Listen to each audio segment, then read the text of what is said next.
정부의 대출 규제로 인해 진정으로 돈을 쓸어 담은 자들이 과연 누구일까요? 안녕하세요. 부동산 강사현입니다. 언론에서는 부동산 규제를 위한 이유 중 하나로 안 좋게 말해 투기꾼 또는 투기 세력에 대해서 말하는데요. 과연 주거용 부동산, 즉 아파트 같은 부동산 시장에서 지금 현재 투기꾼 또는 투기 세력이 있는 것이 맞을까요? 한 번쯤은 이에 대해 사실을 말해보고 싶은데요. 우선 투기꾼 또는 투기 세력을 어떻게 정해야 맞을까요? 아마도 우리가 그냥 상식적으로 떠오르는 것은 많은 자본을 이용해 또는 은행의 대출을 활용해서 여러 채 또는 수십 채의 부동산을 매수하여 큰 수익을 남기고 파는 자 또는 세력으로 상상이 되실 겁니다. 이 정도로 투기 세력을 정의해보죠. 대신 집 한 채를 가지고 있거나 갈아타기를 하는 과정에서 수익이 발생하는 것조차 투기 세력이라 한다면 대한민국은 자유민주주의 사회인데 우리 사회가 너무나도 자유권 즉 개인의 재산을 인정하지 않는 방향으로 가는 것이죠. 그렇다면 앞서 언급한 많은 자본 또는 높은 대출을 이용해 수십 채의 부동산을 사고 파는 것이 가능할까요? 몇 가지 예를 들어보죠. 첫째, 오래전부터 강남에 자리 잡은 분들이 있을 겁니다. 예를 들어 압구정 아파트를 과거부터 분양받고 거주하고 계신 분들 중 투기의 목적이 아니라 열심히 모은 돈으로 노후 대비 월세를 받고자 해서 압구정 아파트 인근 주변 잠원동에 작은 평수의 아파트를 사둔 경우가 있었습니다. 과연 이분들이 지금도 이렇게 갖고 있을 수 있을까요? 아마도 가격이 많이 올라서 문재인 정부 시절 2021년 기준으로는 강남구는 조정 대상 지역이고 이곳에 두 채를 가지고 있으면 종합부동산세가 한 채를 갖고 있을 때보다 2배가 나와서 아마도 한 채는 처분했을 가능성이 높습니다. 그러니 현재 서초 강남에 고가 아파트 두 채를 들고 있는 분은 일반인을 기준으로 매우 적을 가능성이 높습니다.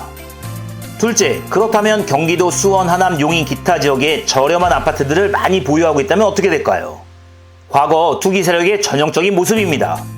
이도 앞선 사례와 마찬가지인데요. 2021년 세율에 의하면 경기도 대부분의 지역이 조정 대상 지역이고 2주택 이상 시 종부세 공제 금액도 낮아져 대부분의 주택을 한두 개로 정리했을 가능성이 높고 설령 이렇게 갖고 있더라도 2022년 러우 전쟁과 높은 금리 인상 이후로 경기권 지역 가격이 더 떨어지거나 혹은 오르지 않아 수익이 나지 않을 가능성이 높습니다.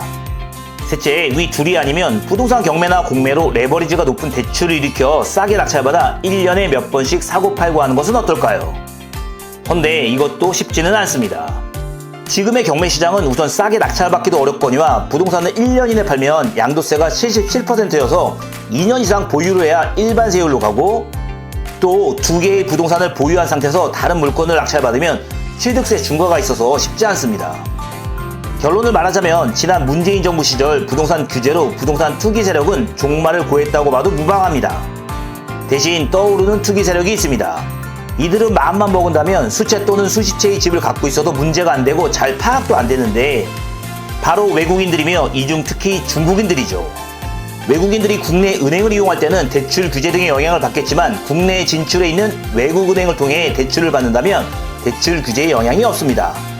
중국인들도 10년, 20년 전에는 국내에 일하러 오신 분들 위주로 실거주의 경기도 지역 또는 서울 일부에서 내 집 마련 정도의 투자가 일어났다면 이들 커뮤니티에서도 이제는 물가 상승으로 인한 한국 부동산 가격 상승이 알려져 여러 명이 자금을 모아서 또는 대출을 받아서 서울 주요 지역 매수에 나선 것으로 알려지고 있습니다. 대한민국 투기 세력은 거의 몰락했으니 부동산 규제 하고 싶으시면 투기꾼 또는 투기 세력 몰입 그만들 하시고 그냥 규제하시면 됩니다. 정부의 맞서림이 어디 있겠습니까? 규제한다면 규제 당해야겠죠.